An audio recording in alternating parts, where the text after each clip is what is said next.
Hello dear students, welcome in today's class. बच्चों, आज हम फिर से आपका एक नया चैप्टर स्टार्ट करने जा रहे हैं। आपके चैप्टर का नाम है लिव इन द मोमेंट, ठीक है, और आपका चैप्टर नंबर है 9। Okay, let's start. Once there lived an ambitious and very kind hearted king. एक बार एक बहुत ही महत्वाकांक्षी और दयालु राजा रहते थे। He used to look for some means in order to accomplish more successful and popularity, यानी कि वो हमेशा इस खोज में, अपनी प्रसिद्धि और सफलता की खोज में लगे रहते थे। ठीक है, वो चाहते थे कि वो बहुत प्रसिद्ध हों और वो बहुत ज़्यादा सक्सेसफुल हों। ठीक है, at last he came to the conclusion that if he got the answer of 3 questions he would certainly achieve successful and popularity.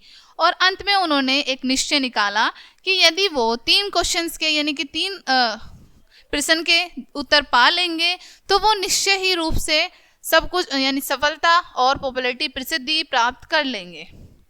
These 3 questions were, यानी कि जो 3 क्वेश्चन उन्होंने पूछे थे, जो उनके दिमाग में थे, उनके माइंड में थे, वो नीचे आपको बताए गए हैं बच्चों चैप्टर में। How could he do the right things at right time. उन्होंने सबसे पहला क्वेश्चन ये था उनका कि मैं सही समय पर सही चीज़ें कैसे कर सकता हूँ। How were the people he needed the most, यानी कि वो कौन से लोग हैं जिनकी उन्हें सबसे अधिक ज़रूरत है। What was the most important affair, और उनके लिए सबसे महत्वपूर्ण कार्य क्या है। The king's sent messenger through his kingdom, यानी कि राजा ने अपने मैसेंजर के थ्रू अपने राज्य में सभी जगह पर ये मैसेज फैला दिया। ठीक है, ये संदेश भिजवा दिया। A big amount of money was declared as a rewarded whosoever would answer these questions। ठीक है, राजा ने एक बड़ा अमाउंट की घोषणा करवा दी कि जो भी वो इनको क्वेश्चन का उत्तर देगा वो उन्हें इनाम देंगे। A number of wise man came to the king, यानी कि बहुत सारे बुद्धिमान राजा उनके पास आते हैं। But their answer could not satisfied the king, लेकिन उनका आंसर राजा को संतुष्ट नहीं कर पाता। In the answer of first question, पहले क्वेश्चन के आंसर में, some said that the king need a council of wise men who would help him to act the proper time। ठीक है, कुछ लोगों ने कहा कि राजा को एक काउंसिल की आवश्यकता है, एक परिषद की आवश्यकता है जिसमें बुद्धिमान लोग हों जो उनकी निर्णय लेने में मदद कर सकें, यानी कि जो उनकी सही कार्यों के निर्णय लेने में मदद कर सकें।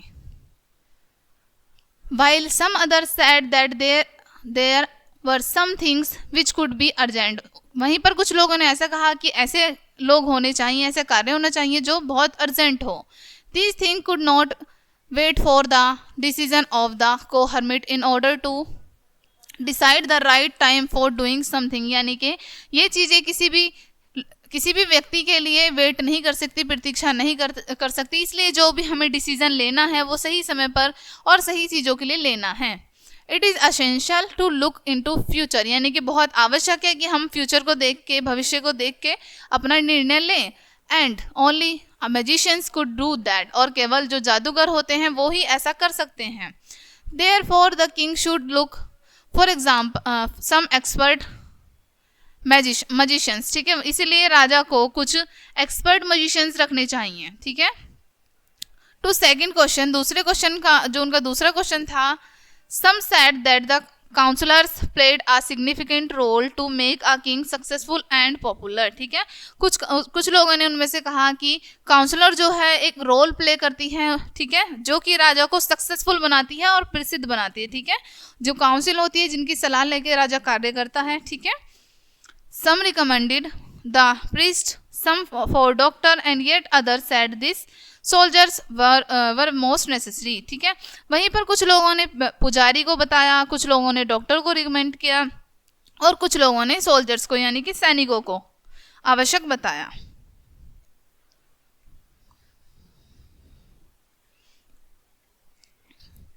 टू द थर्ड क्वेश्चन, यानी कि तीसरे क्वेश्चन के लिए, some said science, other choose fighting and yet other the religious worship. वहीं पर उनका जो तीसरा क्वेश्चन था, कुछ लोगों ने साइंस को बताया, विज्ञान को कहा कि विज्ञान आवश्यक है, वहीं पर कुछ लोगों ने लड़ाई को कहा। ठीक है, वहीं पर कुछ लोगों ने धर्म को कहा। But the answer could not satisfied the king, लेकिन उनका उत्तर राजा को संतुष्ट नहीं कर पाया।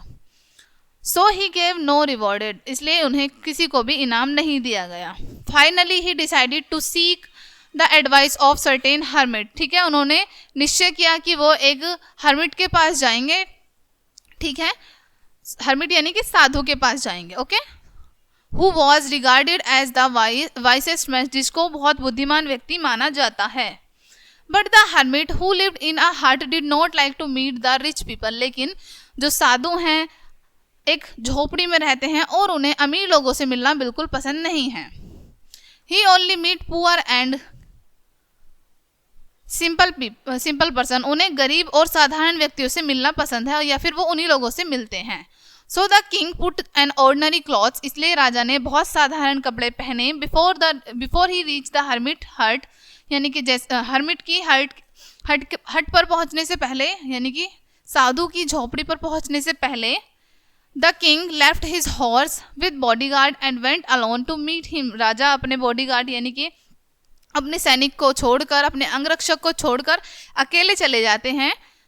When the king came near the hermits हट, यानी कि जैसे ही राजा साधु की झोपड़ी के पास पहुंचते हैं, ही सा the hermit digging the ground in front of his हट, वो देखते हैं कि साधु जो है अपनी झोपड़ी के सामने एक गड्ढा खोद रहे हैं. द हर्मिट सा the king and continue digging, यानी कि साधु राजा को देखते हैं और अपने लगातार गड्ढा खोदते रहते हैं. The hermit was old and weak, so while digging the ground he breath heavily. ठीक है, यानी कि जो साधु हैं वो बहुत ज़्यादा कमज़ोर और बूढ़े हैं, इसलिए जब वो गड्ढा खोद रहे होते हैं तो उनको सांस जो है फूलने लगता है. The king went to the hermit and said. ठीक है, राजा जो हैं साधु के पास जाते हैं और उनसे कहते हैं, I have come to you, मैं यहाँ पर आपके लिए आया हूँ. वाइस हर्मिट, बुद्धिमान साधु, to ask you to answer 3 questions which are, यानी कि मैं आपके यहाँ पर 3 क्वेश्चन का, अपने 3 प्रश्न का जवाब लेने आया हूँ. How can I learn to do right thing at right time, मैं कैसे सीख सकता हूँ कि सही समय पर सही चीज़ें करनी हैं, ये मुझे कैसे आएगा. How are the people I need the most, यानी कि वो कौन से लोग हैं जिन लोगों की मुझे सबसे अधिक आवश्यकता है. And what affairs are the most important, और कौन से कार्य हैं जो मेरे लिए सबसे ज़्यादा आवश्यक हैं. The hermit listen to the king but did not give any response, साधु राजा को सुनते रहे लेकिन उनका कोई भी जवाब नहीं दिया. ही केप्ट ऑन डिगिंग, यानी कि वो लगातार खोदते रहे, डिगिंग करते रहे. You are tired said the king, राजा ने कहा हर्मिट से कि आप थक चुके हैं. Please give me your spade and let me dig for you, कृपया आप मुझे अपना स्पैड दे दें और मैं आपके लिए खोद देता हूँ. Thanks said the hermit giving the king and his spade, यानी कि राजा जो है, राजा को साधु धन्यवाद कहते हैं और उन्हें अपना स्पैड दे देते हैं, यानी कि जो जिससे वो खोद रहे होते हैं. Then he sat down on the ground, उसके बाद वो धरती पर बैठ जाते हैं. आफ्टर सम टाइम, कुछ समय बाद, he stopped and repeat his question, कुछ समय बाद राजा रुकते हैं और अपने क्वेश्चन को रिपीट करते हैं फिर से. The hermit gave no answer, और फिर से जो साधु हैं कोई भी जवाब नहीं देते. But stood up stretching out his hands for spade, he said no now you rest let me work. ठीक है, उसके बाद साधु उठते हैं और अपना हाथ आगे बढ़ाते हैं और अपने स्पेड को उनसे मांगते हैं. ठीक है, वो कहते हैं कि अब तुम बैठ जाओ, अब मुझे कार्य करने दो.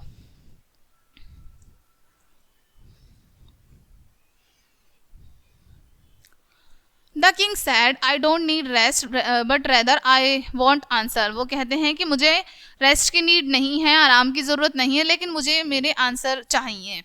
The king did not give him the spade and continue to dig. ठीक है, राजा उनका स्पैड उन्हें नहीं देते हैं और लगातार खोदते रहते हैं. Someone is running towards us sad the hermit, यानी कि साधु कहते हैं कि कोई हमारी तरफ भाग के आ रहा है. The king turn around and saw a beard man running toward them. ठीक है, राजा मुड़ के देखते हैं और उन्हें एक दाढ़ी वाला व्यक्ति दिखाई देता है जो उनकी तरफ भागे हुए आ रहा है. His hands were pressed against his stomach, उसके हाथ जो हैं उनके पेट में धसे हुए हैं. From which blood was flowing, जहाँ से खून बह रहा है. When he came near the king, he fainted and fell on the ground, यानी कि जैसे ही वो राजा के पास पहुंचता है वो जमीन पर चक्कर खाकर गिर जाता है। The king and the hermit took off the man's cloth and saw a big wound in his stomach. ठीक है, राजा और पुजारी जैसे ही उस व्यक्ति के कपड़े ऊपर करते हैं, कपड़े उतारते हैं, वो देखते हैं कि उसके पेट में बहुत बड़ा घाव है। The king wash the wound, covered it with his handkerchief but the blood was still flowing. राजा जो है उनका घाव धोते हैं, उनके घाव पर हैंकरचीफ यानी कि रुमाल बांधते हैं, लेकिन उनका ब्लड तब भी नहीं रुकता। ठीक है, लगातार बहता रहता है। द किंग रिड्रेस्ड द वाउंड, राजा जो है फिर से उनकी पट्टी दोबारा करते हैं। At last the bleeding stopped, और अंत में उनका खून बहना बंद हो जाता है। The king together with the hermit carried the wounded man into the hut and laid him on the bed, यानी कि राजा और पुजारी, राजा और साधु दोनों मिलकर उस व्यक्ति को अपनी झोपड़ी में ले जाते हैं और उसे बेड पर लेटा देते हैं। The man closed his eyes and ले क्वाइटली। ठीक है, यानी कि जो व्यक्ति है वो अपनी आंखें बंद करके शांति से लेटा हुआ होता है। The king tired by his walk and work he had done lay down on the floor and slept for the whole night. ठीक है, राजा जो है अपने कार्य से और अपने चलने की वजह से थक जाते हैं और वो जमीन पर लेटकर सो जाते हैं पूरी रात। In the morning when the beard man सा द किंग अवेक, यानी कि जब सुबह के समय दाढ़ी वाला व्यक्ति जब राजा को देखता है उठते हुए, he said in a weak voice, यानी कि वो धीमी सी आवाज में कहता है, you are a great man, तुम एक महान व्यक्ति हो, प्लीज फॉरगिव मी, कृपया मुझे क्षमा कर दो। For what should I forgive you, ask the king, राजा पूछते हैं कि मैं किस वजह से, किस कार्य के लिए तुम्हें क्षमा करूं। यू डोंट नो मी, तुम मुझे नहीं जानते। आई डोंट नो यू, मैं तुम्हें नहीं जानता। I am your enemy who wanted to kill you because you put my brother to death and seized my property. वो कहते हैं, वो व्यक्ति कहता है कि मैं आपको जानता हूँ, मैं आपको मारने आया था यहाँ पर, मैं आपको यहाँ पर किल करने आया था क्योंकि आपने मेरे भाई को मारा था, मेरे भाई की डेथ की थी और उसकी प्रॉपर्टी को भी जब्त कर लिया था। I knew that you had come alone to see the hermit and I had plan to kill you on your way back home. मुझे पता था कि आप साधु के पास आने वाले हैं, इसलिए मैंने एक योजना बनाई कि मैं आपको वापस जाते समय मार डालूंगा। But the day pass and you did not return, लेकिन कई दिन बीत गए और आप वापस नहीं आए। सो आई केम हियर, इसलिए मैं यहाँ आ गया। But your bodyguard recognised me and attacked me, लेकिन तुम्हारे बॉडीगार्ड ने मुझे पहचान लिया और मुझ पर हमला कर दिया। आई एस्केप फ्रॉम हिम, मैं उससे छुटकारा पाकर भाग कर आ गया। I must have died if you had not dressed my wound, मैं अवश्य रूप से मर जाता यदि आप मेरी पट्टियाँ नहीं करते, आप मेरे घाव पर पट्टी नहीं करते। I wish to kill you and you have saved my life, मैं आपको मारना चाहता था और आपने मेरा जीवन बचा लिया। You are indeed a great man, आप एक महान व्यक्ति हैं। You are like God for me, आप मेरे लिए भगवान के समान हैं। If I live I will serve you as your most faithful servant and will order my son to do the same, said beard man. ठीक है, बियर्डेड मैन यानी कि दाढ़ी वाले व्यक्ति कहते हैं, यदि अब मैं जीवित हूँ और मैं जीवन भर आपके लिए फेथफुल रहूँगा और अपने बेटे को भी आपके लिए फेथफुल रखूँगा।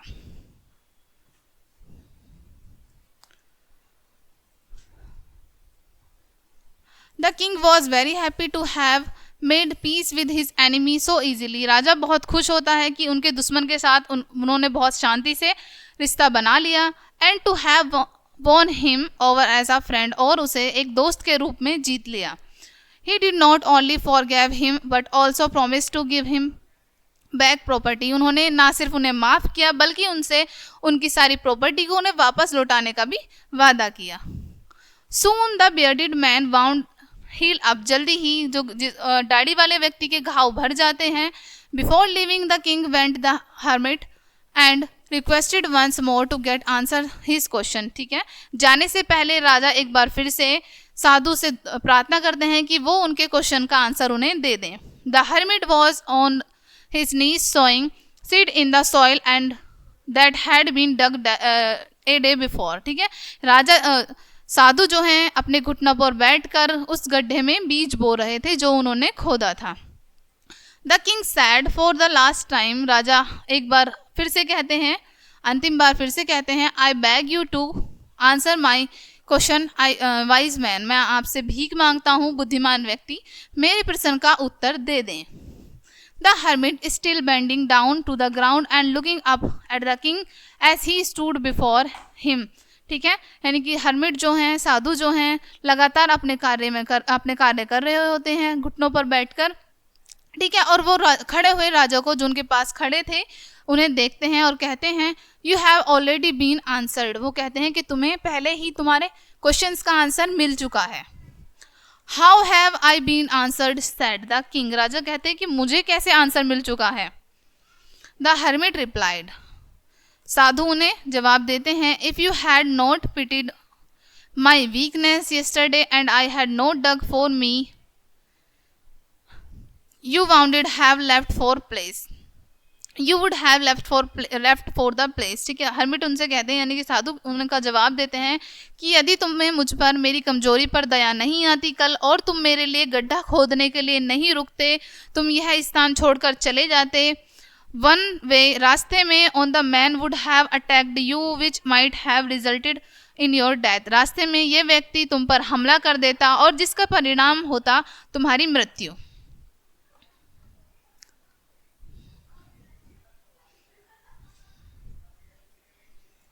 सो the most important time was when you are digging, तो सबसे महत्वपूर्ण समय वह था जब तुम गड्ढा खोद रहे थे। I was the most important of man, और मैं सबसे महत्वपूर्ण व्यक्ति था। Helping me in digging the ground was your most important business, और गड्ढा खोदने में मेरी मदद करना तुम्हारा सबसे महत्वपूर्ण कार्य था। Again when the man ran to us, दोबारा फिर से जब वह व्यक्ति हमारे पास दौड़कर आया, the most important time was when you are caring for him because if you had not rest his wounds he would have die without having made peace with you, यदि तुम उस व्यक्ति के घाव पर पट्टी नहीं करते, उसकी देखभाल नहीं करते, तो वो मर जाता बिना शांति के ही। So he was most important man and what did you for him was most important affairs, इसलिए वह सबसे महत्वपूर्ण व्यक्ति था और जो तुमने उस कार्य उसके लिए किया वो सबसे महत्वपूर्ण कार्य था।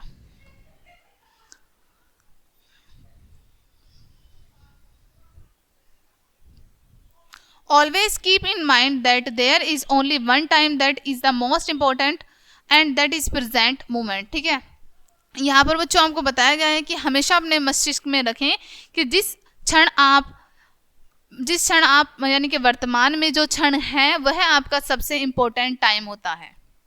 It is the most important time because no one knows what will happen after present moment, यानी कि यह महत्वपूर्ण समय इसलिए होता है क्योंकि कोई नहीं जानता इस क्षण के बाद आगे क्या हो जाए। The most important person is the person you are with a particular moment, यानी कि सबसे महत्वपूर्ण व्यक्ति वो होता है जिसके साथ आप उस पर्टिकुलर मोमेंट पर हैं, यानी कि प्रेजेंट में हैं। The most important business is to good not only for our self but for others, यानी कि और सबसे महत्वपूर्ण कार्य वह होता है ना सिर्फ आप अपने लिए बल्कि आप दूसरों के लिए कार्य करते हैं या फिर दूसरों की मदद करते हैं। ओके, सो ये था बच्चों आपका चैप्टर। अब हम पढ़ेंगे let's give a thought. There is only one time that is important and that is present moment, यानी कि यहाँ केवल एक ही समय होता है जो महत्वपूर्ण होता है। ठीक है, वो है आपका वर्तमान। नेक्स्ट है we should always do good for our self as well as for others, हमें अपने लिए और दूसरों के लिए अच्छे कार्य करने चाहिए। ओके, नेक्स्ट है always remember yesterday is history, यानी कि जो आपका कल बीत चुका है वो है इतिहास। टुमारो इज मिस्ट्री, और जो आपका आने वाला कल है वो है मिस्ट्री। ठीक है, हमें नहीं पता कि उसमें क्या हो जाए। Today is a gift of God, और आज जो है हमारा वर्तमान जो है वो भगवान का उपहार है।